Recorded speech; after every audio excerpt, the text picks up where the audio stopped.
My name is Murray Nickel, and I'm an average man, and I'm wondering what church is. In this town, there are a lot of them. For instance, look over there. That's the Alliance Church. Come, let's get in the car, and I'll point out a few more. All right, I hope this works. Here's a Pentecostal church. Here's Gladwin United Church. Here is Trinity Lutheran Church. Here's Hill City Church. There's Northview Church. There's Maranatha Baptist Church. Here is Emmanuel Mennonite Church. There's Clearbrook Mennonite Brethren Church. Behind the Quick Stop Shop, there is another church. And here we have Bakerview Church. And I'm going to drive into Bakerview Church just now.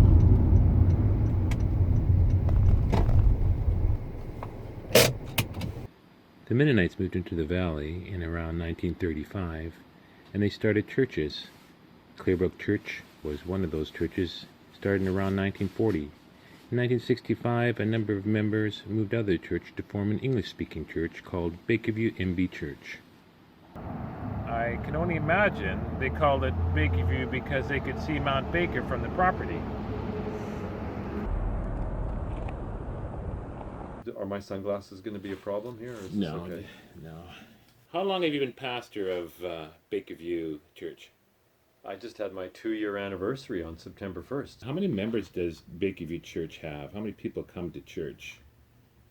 The actual membership count, honestly, I don't know. But back in the days when we were having full gatherings, our attendance was 350 over 3 services, maybe 400 on a full day, something like that. Has that been increasing or decreasing, staying the same?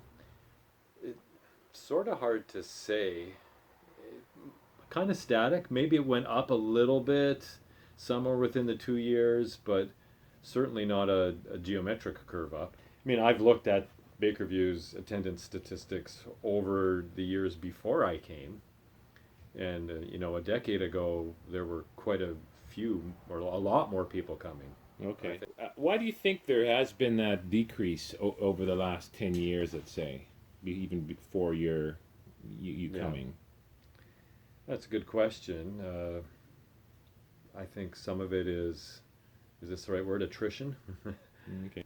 We've had lots of funerals in our church where we've sent people on home, if you will.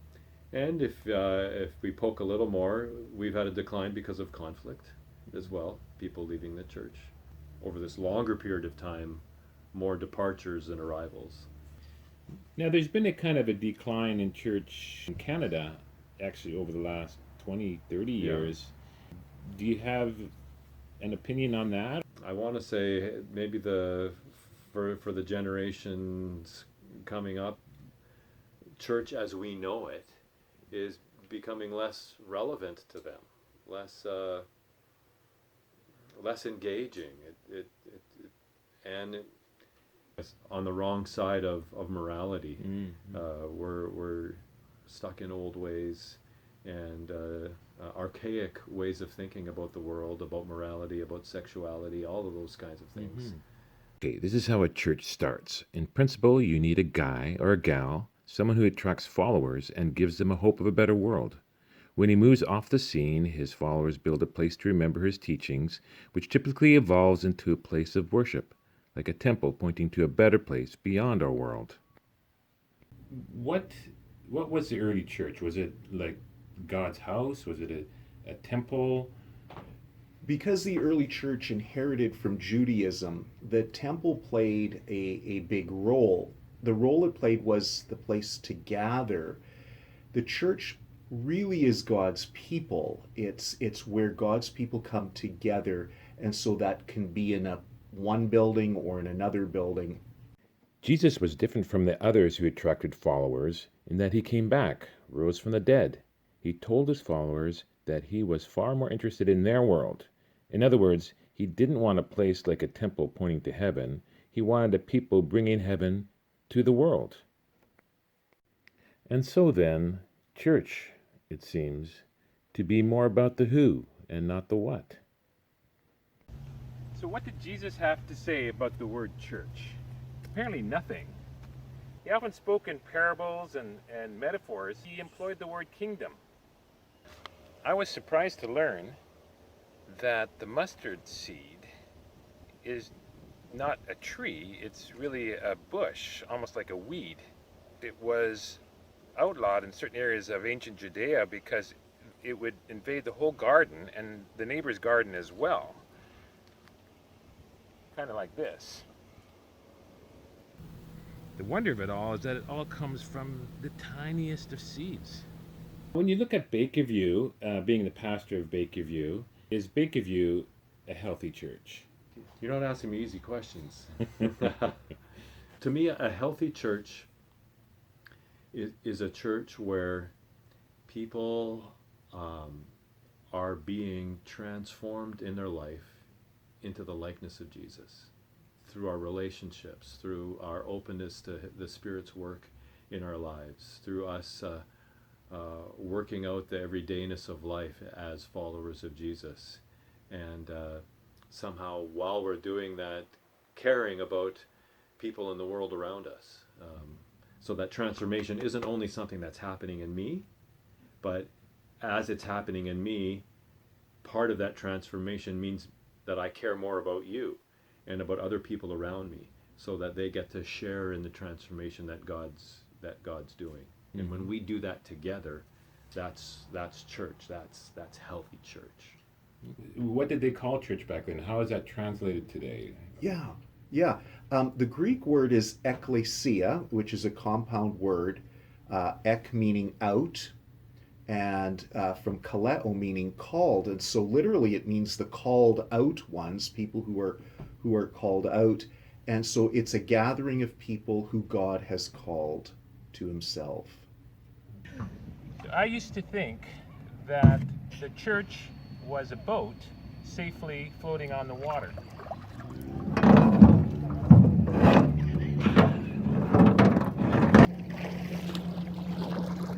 But maybe the church is more like being in the water. In the water, devoid of hope and purpose until Jesus has jumped in the water with us and said, "Hey, follow me."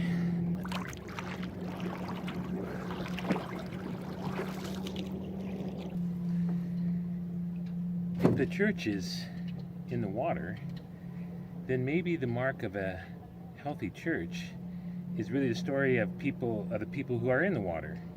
And what better place to hear those stories than in small groups? There are 4 things that are essential for church, and none of them are a building. Number 1, fellowship together. Number 2, learning together. Number 3, praying together. Number 4, serving together.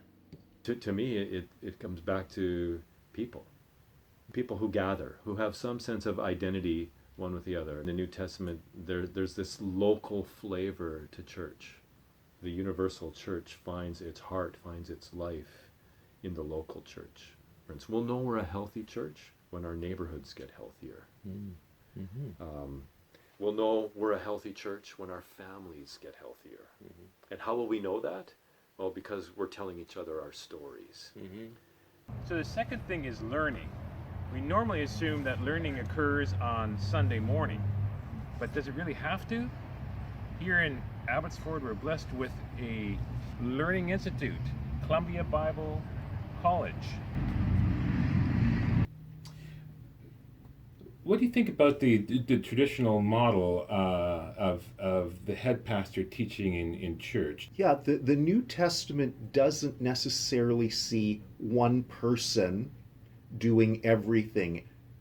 Churches had shepherds, which is our term for pastor, but also had people who were gifted in teaching. They had prophets who were gifted in the proclamation of the word and evangelists. So teaching can be and should be done by more than just the paid pastor of the church.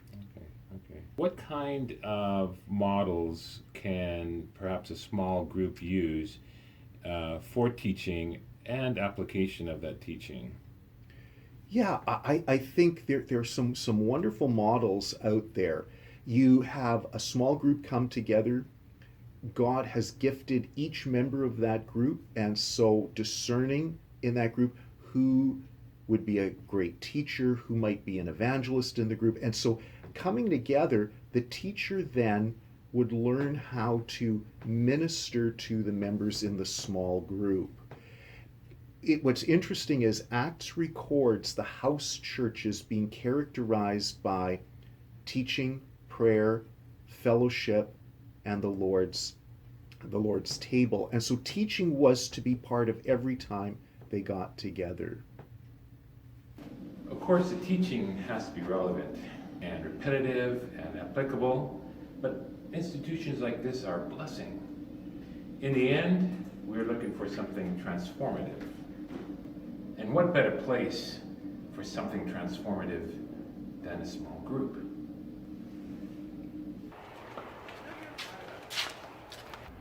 The third thing is prayer, worshipful contemplation, a reset, a reordering. Prayer helps us through conflict, through difficult times together, and we don't really enter community unless there is some strife and then a reset. And what better place to pray than in a small group? The fourth thing is mission, kingdom mission. An assembly of followers needs to be involved in their own community, where they work and where they live and where they know people. The Australian pastor Michael Frost states, to be missional implies that the assembly of believers promises to be authentic, create community, be generous, and be God's apprentices in the world. So here we are, back to where we started. If church is all these things that we've discussed so far, then church isn't really a place. And what use is a gigantic parking lot? Where is the church? Well, it's scattered all over town in small groups.